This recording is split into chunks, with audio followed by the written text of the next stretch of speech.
C'est Mozart.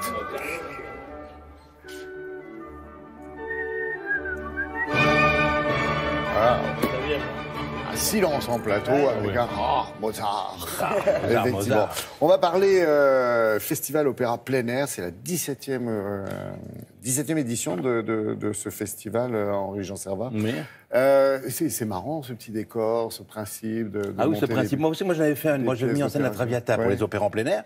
Alors chaque année, on demande à quelqu'un qui n'est pas dans du sérail opératique de mettre en scène un opéra. Donc cette année, cela a été demandé à Julie Gaillet, sans savoir qu'en fait, elle avait un passé d'actrice lyrique rentrée, Mais oui. parce qu'elle adorait chanter, en fait, Julie. Alors elle a accepté ça avec plaisir. Elle a hésité même, hein, je crois. Oui, elle a hésité un petit peu, mais enfin bon, elle aimait chanter, elle aimait les chanteurs. Ouais. Et alors on en parle aujourd'hui, pourquoi ? Parce que demain soir, la tournée d'automne reprend. Ils chantent demain soir au château d'Arouet, donc la tournée Les Noces de Figaro, Mozart, mise en scène par Julie Gaillet chez l'exquise princesse Minnie de Beauvau-Craon. Minnie de Beauvau-Craon, ça s'écrit Craon, mais on dit Craon, Craon. ça s'écrit Craon. Voilà, au château d'Arouet, vous connaissez votre noblesse française Alors, par cœur. oui, mais parfait. dites-leur où c'est le. Alors, c'est château près de d'Arouet. Nancy, le château d'Arouet. Près de Voilà. Nancy, c'est magnifique, c'est un des plus beaux châteaux de France. Alors, ils sont demain soir et samedi soir. Très bien. Et à la suite de ça, après, ils seront pendant 5 jours dans la cour d'honneur des Invalides à Paris. Alors, en même temps, Julie, elle vit un bonheur élyséen. Et on ne peut pas être plus heureux Élyséen. qu'elle. Je ne sais Oui. pas pourquoi on dit ça, mais elle vit un bonheur élyséen. Pourquoi ? Parce qu'elle met en scène cet opéra magnifique et parce qu'elle joue au théâtre en même temps. Elle répète au Théâtre des Célestins à Lyon, où nous l'avons interviewée et vous êtes allé rencontrée. la rencontrer en Voilà, elle scooter. répète une pièce qui s'appelle Rabbit Hole, qui est mise en scène par Claudia Stavisky, qui est la directrice du Théâtre des Célestins à Lyon. Donc c'est pour ça qu'elle a tout pour être heureuse et contente. Donc je vous invite à retrouver Julie Gaillet. Et Julie Gaillet, vous verrez, elle a une qualité particulière. Il y a très peu d'actrices qui ont ça. Il y avait Virna Lisi qui avait ça, il y a Magali Noël qui a ça, comme éclairée de l'intérieur. Elle a une peau près de l'opaline moussante, comme ça, un peu mousseuse. Elle est magnifique, éclairée de l'intérieur. Avec sa peau d'opaline. Canter mais les grands, ces choses-là sont. Retrouvons donc Julie et son bonheur élyséen. Voilà, au Célestin.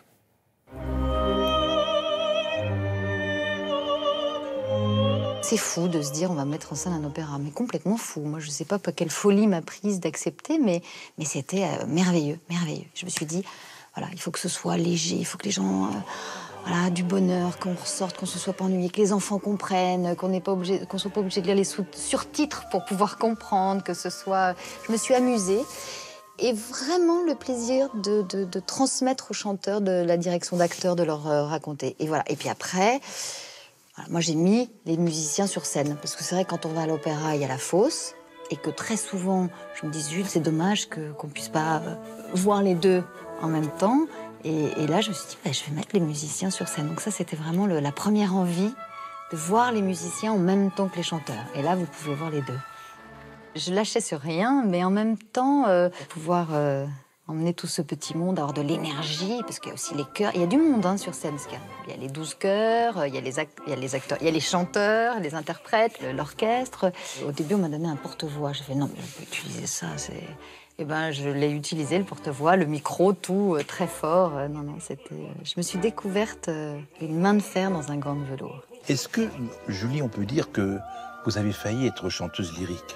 Absolument. J'étais toute jeune, j'ai commencé le chant lyrique et ça a été une révélation. Et c'est ça, je voulais être Maria Callas. Son émotion, c'était son émotion que j'aimais plus que tout. Et donc j'ai chanté encore pendant jusqu'à l'âge de 20-21 ans. Et c'est vraiment au moment où j'ai décidé professionnellement de gagner ma vie, d'être actrice, que j'ai arrêté de chanter. Et là, je n'ai plus jamais chanté. C'était l'un ou l'autre. Peut-être je suis trop entière.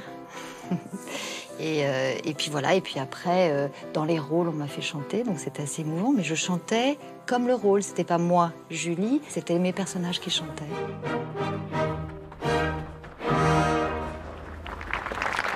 Autre expérience, on vous retrouve ici dans le Théâtre des Célestins de Lyon, parce que vous allez jouer une pièce de théâtre. J'avais besoin de sortir et de dire et de crier certaines choses, et c'est une jeune femme un peu en colère qui prend sur elle, et ça explose. C'est ça, vous jouez une jeune femme en colère. Je joue une jeune femme en colère. J'aime le mélange des genres, j'aime me surprendre, ne pas forcément être là où on l'attend.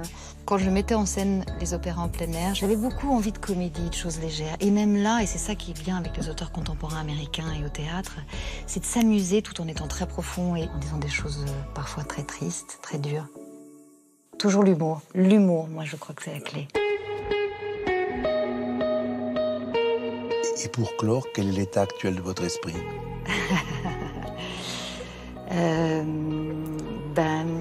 L'état actuel de mon esprit. Heureuse. Épanouie, heureuse. Très heureuse. J'ai beaucoup de chance de faire le métier que j'aime et de toutes ces expériences. Et dans ma vie en général, j'ai beaucoup de chance. Alors, elle est ceci, elle est cela. Je peux vous dire que ça papote en coulisses, en écoutant et en regardant. Et quand je m'autorisais, mon cher Laurent, à dire qu'elle vit un bonheur élyséen, je ne parlais que d'une chose. Je disais, dans l'Antiquité, c'était le bonheur, le lieu de tous les délices. C'est ça que je voulais dire, bien évidemment. Personne ne nous écoute. On est tous les deux. Vous l'avez trouvée comment, la Julie Gaillet? Ah, mais alors, elle a avec elle... C'est vrai qu'elle est toute calme. Heureuse, Elle a un labrador épanouie. Elle a un labrador avec elle. Celui de son amoureux, peut-être, Ah oui. mais que non, elle aime les animaux, donc c'est un bon point. Alors, elle répète, donc, je redis, les Noces de Figaro, demain soir et après-demain soir, au château d'Arrow et chez Minnie de Beauvau, la princesse de Beauvau, et elle va jouer, à partir du 13 septembre, Rabbit Hall, au Théâtre des Célestins à Lyon. Et puisqu'on parle d'opéra, on va passer du magnifique château d'Arrow et de la princesse de Beauvau aux Cités, au Blanc-Ménil, où démarre demain soir aussi, et pendant le même temps qu'il y aura de l'opéra en Lorraine, il y a un festival qui s'appelle Symphonie dans l'herbe. Ça veut faire aimer la musique classique et l'opéra aux cités. Dans les cités, ça veut leur faire aimer. Et il y a un programme magnifique avec Jérôme Pilman, qui est le directeur de l'orchestre de Montpellier. Il va leur proposer une symphonie de Beethoven, le deuxième mouvement d'une symphonie de Beethoven. On va voir l'élixir d'amour de Donizetti et on va voir la mère de Debussy qui va être jouée dans... C'est la première fois, je crois, que la musique classique, 50 musiciens au cœur d'une cité de la banlieue parisienne. Voilà. Tout est dit. Ité-Misses, merci. Et puis les Noces de Figaro. Et puis merci parce qu'on rigole comme ça, on se marre en coulisses, comme je disais. Mais voilà, mais merci pour cette rencontre sympa et éclairée, effectivement, avec Éclairée de l'intérieur. Julie Gaillet.